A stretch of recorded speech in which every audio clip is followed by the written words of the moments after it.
is Cassie. I just turned 19 and I just got married. Unlike most people who get married for love, I got married for another reason entirely. I married my boyfriend for revenge. Does that sound crazy? Well, when it comes to my new husband, Jerry, I love him and I hate him at the same time. Do you ever feel the way I feel? If you do, please click the like and subscribe buttons.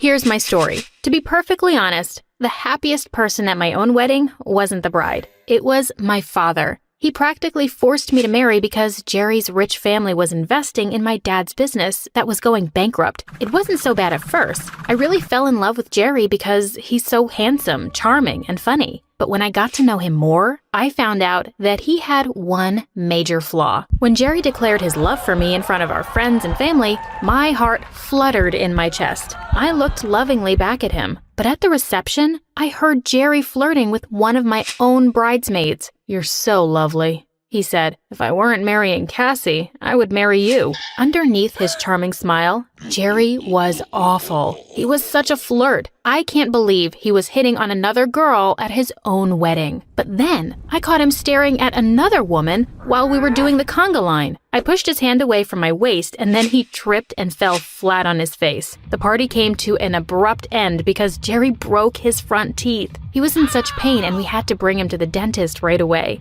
I wanted to comfort him as a proper wife should. However, I couldn't do it. Jerry deserved all the bad things that were happening to him. But all at once, I felt so guilty about thinking these bad thoughts. Do you understand what I was feeling? It was like there were two girls in my body. One loved him so much. The other wanted to kill him. On the day we left for our honeymoon, it got even worse. I guess Jerry wanted to show me just how macho he was by going over the speed limit. I wasn't surprised to hear sirens behind us. A traffic cop pulled us over. Jerry was worried at first, then he saw the cop was a lady. "She's not gonna give us a ticket," he told me arrogantly. "Just watch this." So I watched a master charmer at work. He batted his eyes. He picked all the right words. He said that if he had married the lady cop instead of me, he would be speeding more to get to their honeymoon. Of course, the traffic cop blushed and she let us off with just a warning. It was just so humiliating to sit there and watch my husband flirt with other women.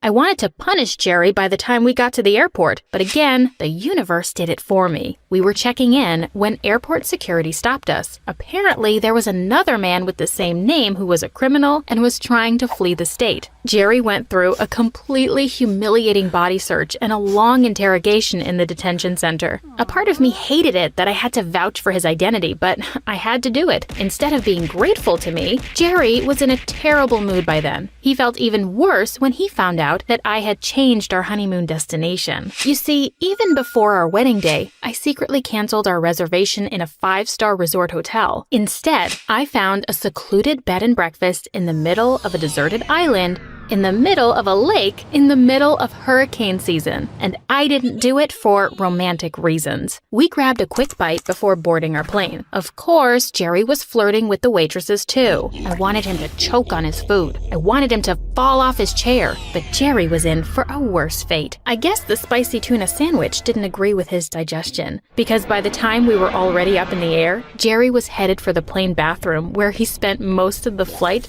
puking out his guts. An attractive flight attendant came to check on him just as he was about to sit beside me again. He asked her for some coffee to settle his stomach. He also gave her a wink and watched her walk down the aisle. But just as he was about to drink, we hit turbulence. I actually kind of gloated when he spilled that scalding hot coffee on his lap. By now, I wanted to scream at him. I wanted to say, "Oh, Jerry, can't you see what's happening? Whenever you flirt or cheat on your new wife, something bad happens to you." But of course I didn't. The universe had punished him enough, I thought. Now it was my turn to do it. When we landed, my new husband was puffy-faced, smelly, and had a burning hot crotch. Now it's time to reveal my big secret. Because he always made me feel so bad, I vowed to teach Jerry a lesson on our honeymoon. So I hired an actress named Samantha. She and some others were going to be with us on our honeymoon, and they had one job. I hired them to scare the living crap out of my new husband. I wanted revenge. I was already suffering in this marriage, and I wanted him to suffer too. Sure, I wanted to call it off many times, but after everything that Jerry did, I decided to go through with my plan. I texted Samantha. I told her that we were just about to land and that I hoped that everything was ready for Jerry. That was the last message I got to send on my phone because that's when the big storm started. Whatever happened that night, there was no way for Jerry to escape. Mr. Smith, the old owner of the bed and breakfast, met us on the docks and drove us to the inn. It was already raining. Jerry thought everything was romantic and charming. Then he found a book called The Smith Inn. He read the first few lines and realized that we had checked into a haunted place. "Did you know about this?" he asked with his eyes widening in fear.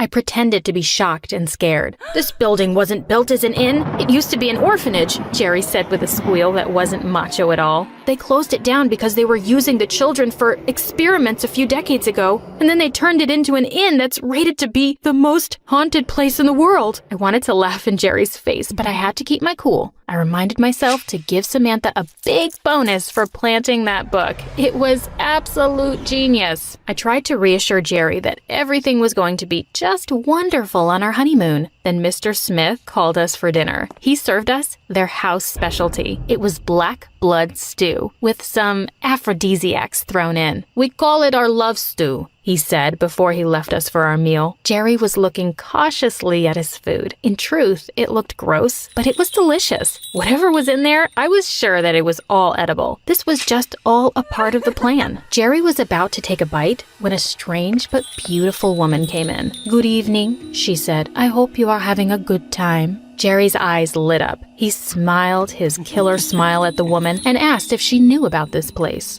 "Yes," the woman replied. "I am Margaret Smith. I am the caretaker's wife." I could see the confusion on Jerry's face. The caretaker was this really old man. How could he have a wife as young and beautiful as her? Then he started flirting again. He even asked her about the book. "Oh, I'm sure a big, strong man like you won't be scared by a bunch of horror stories," she added with a seductive laugh. "All those things happened a long time ago." Of course, Jerry had to prove that he wasn't scared. So he laughed too, but I could see that he was getting a little scared. For once, I didn't even mind his flirting, because that night, all of Jerry's fears came to life. When it was time for bed, I pretended to be very tired and sleepy. In truth, I was waiting for the show to continue.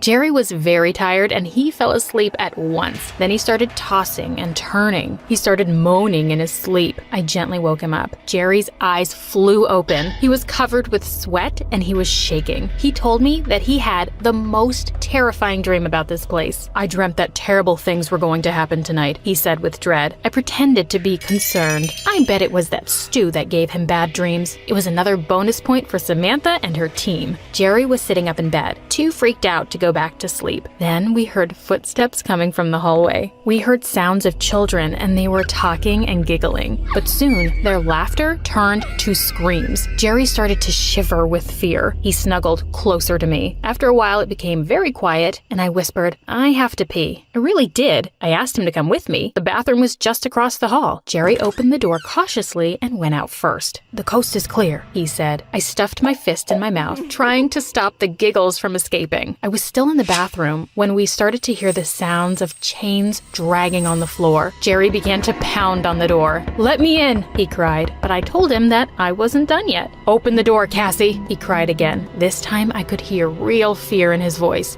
This was the moment I was waiting for. I told him that I would open the door if he admitted that he had a problem. He was a terrible flirt and a terrible husband. The sound of chains was getting louder. I heard Jerry run back to our room. "Oh no," he said. "Our room is locked. Please, Cassie, if you really love me, open the door." Suddenly, I felt guilty again. Wasn't it enough that Jerry had gotten so much bad luck so far? My heart softened a little, so I opened the door. But now, instead of just chains, we started to hear someone screaming. Jerry grabbed my hand and sprinted for the stairs. "Run," he gasped. But even before we reached the stairs, a child appeared in the hallway behind us. "Help me," she said. Jerry couldn't contain his fear anymore. He squealed like a girl and practically flew down the stairs, dragging me with him. We were panting when we burst in the kitchen, and Margaret was there. "There's something scary up there," Jerry shrieked. He looked like a terrified little boy. "Oh, don't be silly," she said with another laugh. "Would you like a midnight snack?" She turned around to make a sandwich, and we saw that there was something on the back of her blouse. Jerry walked closer to Margaret, as if to wipe it off. Then he gasped. It wasn't dirt or mud on Margaret's blouse. It was fresh red blood, and there was a short silver handle poking out of it. When she turned around again, Jerry roughly pulled me behind him. What happened to you? What's going on here? He asked angrily. Margaret smiled sweetly at him, and she looked directly at me. In her hand, she was holding a bread knife. I sense that you are unhappy, Cassie, she whispered. Aren't you on your honeymoon? Jerry pulled me closer to him. Don't you dare come near her, he told the beautiful and sinister face of Margaret. Meanwhile, I wanted to clap my hands. This actress was really extraordinarily good. Then I started to talk to Margaret. I told her that I felt bad that my new husband was a big flirt. I said that it hurt me because Jerry didn't even seem to respect me at all. I started to cry, and I wasn't acting either. My poor dear girl, she replied. I'm sure your husband can explain himself. Jerry turned his full attention on me. Do you love me, Cassie? He said with a shocked look. Of course I do, I cried. I wouldn't have married you if I didn't. Then Jerry's whole face changed. At first there was shock, then disbelief. Then he looked absolutely relieved. I love you more than anything in the world, he said very softly. I thought you were just with me because your parents forced you to do it. That's why I flirt. I wanted to make you jealous. It hurt me so much to think that I was marrying a girl who didn't love me. Jerry cupped my face in his hands and seemed to have forgotten that there was a strange woman in the room who he obviously thought was a ghost. I fell in love with you the first time I met you, he added. I promise to be a better person. I promise to stop flirting. You are the most important person in my life. So in the kitchen of that haunted bed and breakfast, with a highly skilled actress acting like a ghost, I finally understood my husband. We both cried and we kissed. It was the most beautiful moment of my life. I'm so glad we got that straightened out, Margaret said with a smile. True love is an amazing thing. Please, Cassie, Jerry whispered on the way back to our room. Can we start over? I nodded. Jerry didn't get any more bad luck that night, and if there were any more strange noises, we were oblivious to anything else except each other. The next day, I woke up with a song in my heart. Jerry begged me to go to another hotel. Of course, I agreed. We packed our bags and met Mr. Smith by the front door. Jerry wanted to leave right away, but I made him stay for a while to say thank you. We had a lovely time, I said sincerely. Mr. Smith agreed. Mr. Smith smiled. Then Jerry noticed something we didn't see earlier. It was a painting of a beautiful woman near the front door. Who is that? He gasped. Mr. Smith chuckled. That's Margaret, my wife of 60 years, he replied. Isn't she beautiful? She passed away years ago. Then he said something really creepy. It was a crime of passion, he added awfully. She was a terrible flirt. When I confronted her, she said that she wanted a divorce, and I couldn't let her do that. They sent me to prison for 25 years. I hope she's forgiven me for what I did. Jerry's eyes got bigger than I had ever seen before. He practically dragged me out of the place. Secretly, I was very impressed with Samantha and her team of actors. They really found a way to scare Jerry. I wouldn't be surprised to learn that Mr. Smith was in on it all along. While my husband was busy checking us into the airport, I called Samantha. Bravo, I said. That was a great show you had last night, and it worked. But Samantha had her own surprise for me. I found out that they never really made it to the island. Because of the storm, they couldn't make it at all. She had been trying to call me all night to say they had to call it off, but she couldn't reach me on my phone. I felt goosebumps in the back of my neck. I snuggled closer to Jerry when we got to the plane. He kissed the top of my head and told me not to worry. The nightmare was over. The bad luck was over too. The past few days have been terrible for our marriage, but it was going to change. We were off to a real honeymoon, and this time, he was going to make sure that our marriage was going to be a great one. I looked at him. Despite everything that had happened so far, I realized that I was wrong to doubt or hate my husband. His feelings for me were real and true. I sighed happily and snuggled even closer. I realized that I married him for love after all.